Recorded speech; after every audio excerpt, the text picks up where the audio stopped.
सियावर रामचंद्र की, पवन सुत हनुमान की। मेरे परम राम भक्त बहनों और भाइयों, माताओं, लाडली बहनाओं, सभी लोगों का मैं स्वागत करता हूं। और इस मुंबई की धरती में परम पूज्य धीरेन्द्र कृष्ण शास्त्री महाराज जी का तहे दिल से, हृदय से स्वागत करता हूं। जय श्री राम। बागेश्वर धाम एक अत्यंत पूजनीय स्थान है, जहां बाबा जी का आशीर्वाद तो मिलता ही है, साथ ही आध्यात्मिक अनुभूति भी प्राप्त होती है।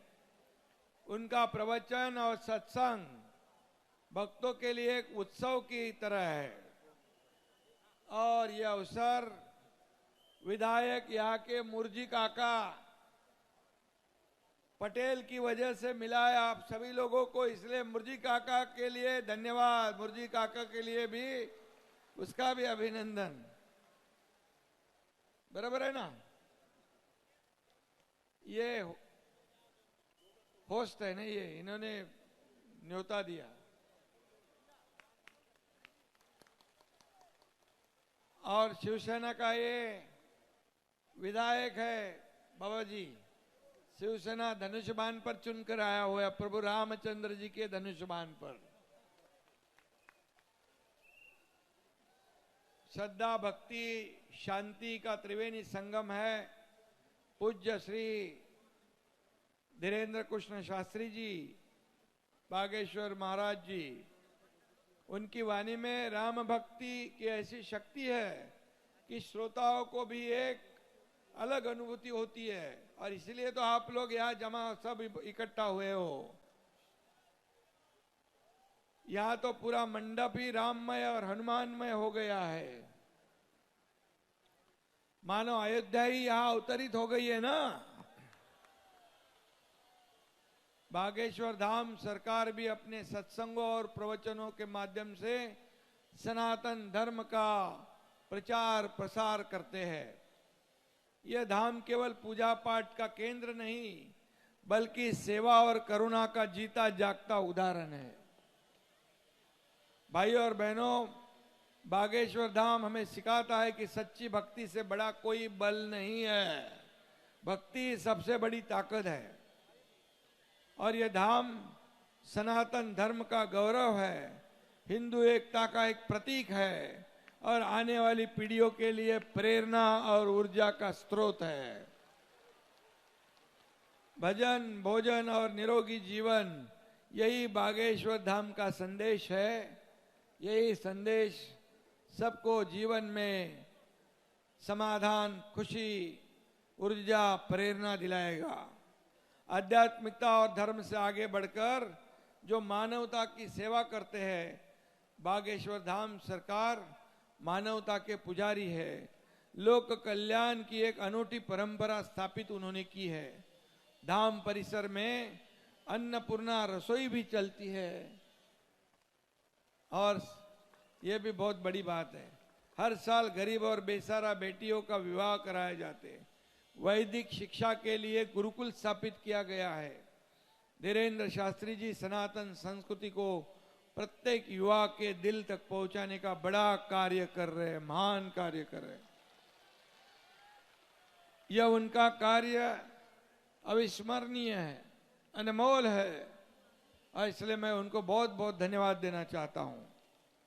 पर्यावरण संरक्षण, गोरक्षा, अनाथ बच्चों के लिए स्कूल और समाज के लिए उपयोगी कई उपक्रम महाराज के आश्रम के से चलाए जाते हैं। केवल आध्यात्मिक ज्ञान की तक सीमित नहीं है, वे समाज को गढ़ने और अगली पीढ़ियों को संवारने का, अगली पीढ़ियों को आगे बढ़ाने का प्रयत्न भी कर रहे हैं, प्रयास भी कर रहे हैं।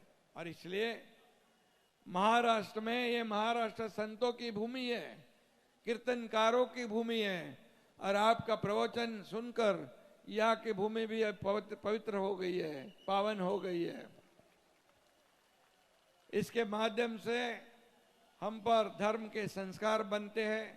हमारी संस्कृति, हमारे संस्कार और सनातन धर्म की रक्षा के लिए महायुति सरकार इस प्रकार के सभी उपक्रमों को समर्थन देती है, आगे बढ़ाती है।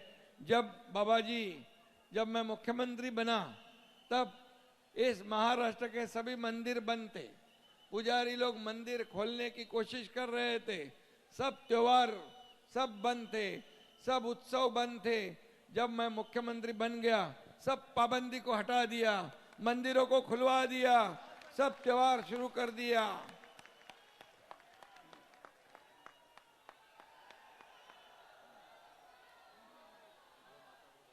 और गौ माता को राज्य माता का दर्जा दिया। गौ माता को राज्य माता का दर्जा देने वाला ये महाराष्ट्र ये पहला राज्य है।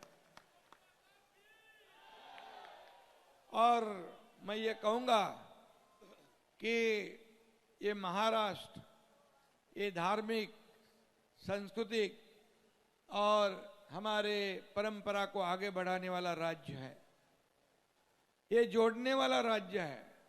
सभी अलग अलग संस्कृति को और हमारे धरोहर को जोड़ने वाला राज्य है। और इसलिए मैं ये हमेशा कहता हूँ, राजनीतिक अधिष्ठान से धार्मिक अधिष्ठान ऊंचा होता है, आध्यात्मिक अधिष्ठान ऊंचा होता है। इसलिए आपके जैसे लोग मार्गदर्शन करते हैं तो कार्यकर्ताओं को प्रेरणा, बल, ऊर्जा मिलती है समाज सेवा करने की, इस राज्य को आगे बढ़ाने की और देश को आगे बढ़ाने का काम भी हमारे प्रधानमंत्री जी भी कर रहे हैं और उनको साथ देने का काम हमारा महाराष्ट्र राज्य भी करेगा। और इसलिए मैं आपको फिर एक बार धन्यवाद देता हूं। आपके प्रवचन से यहाँ की कई लोगों के जीवन में बदलाव हो जा, कई दुख मिट जाएंगे, कई लोगों के जीवन का अंधियारा दूर होकर प्रकाशमान बन जाएगा और कई लोगों के जीवन में बदलाव आएगा। इसलिए मैं आपको धन्यवाद देता हूं और फिर एक बार बहुत बहुत आपको शुभकामनाएं।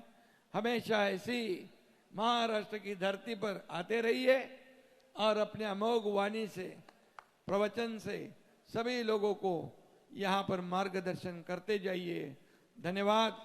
जय हिंद, जय महाराष्ट्र, जय श्री राम, जय श्री राम। सियावर रामचंद्र की, सियावर रामचंद्र की। पवन सुत हनुमान की, पवन सुत हनुमान की। धन्यवाद। और ये कहूंगा, जो नहीं राम का वो नहीं काम का। धन्यवाद। बालाजी महाराज के कृपा पात्र बागेश्वर धाम पीठाधीश्वर परम पूज्य धीरेन्द्र कृष्ण शास्त्री जी महाराज का पावन संकल्प। मध्य प्रदेश में छतरपुर के ग्राम गढ़ा में बनेगा विश्व स्तरीय कैंसर अस्पताल एवं रिसर्च सेंटर, जिसकी आधारशिला देश के यशस्वी प्रधानमंत्री नरेंद्र मोदी जी के कर कमलों से रखी जा चुकी है। 200 करोड़ रुपए की लागत वाले 100 बेड के इस अस्पताल में गरीबों का होगा मुफ्त इलाज। ये बहुत बड़ा अवसर है, बहुत बड़ा काम है। संकल्प बड़ा हो, संतों के आशीर्वाद हो, प्रभु की कृपा हो तो समय सीमा में सब पूर्ण होता है। हमारे प्रियजनों, बागेश्वर धाम पूरे भारत के लोगों, अभी तक अस्पतालों में मंदिर थे, अब मंदिर में अस्पताल होगा। कैंसर हॉस्पिटल निर्माण हेतु सहयोग देकर पुण्य के भागी बने।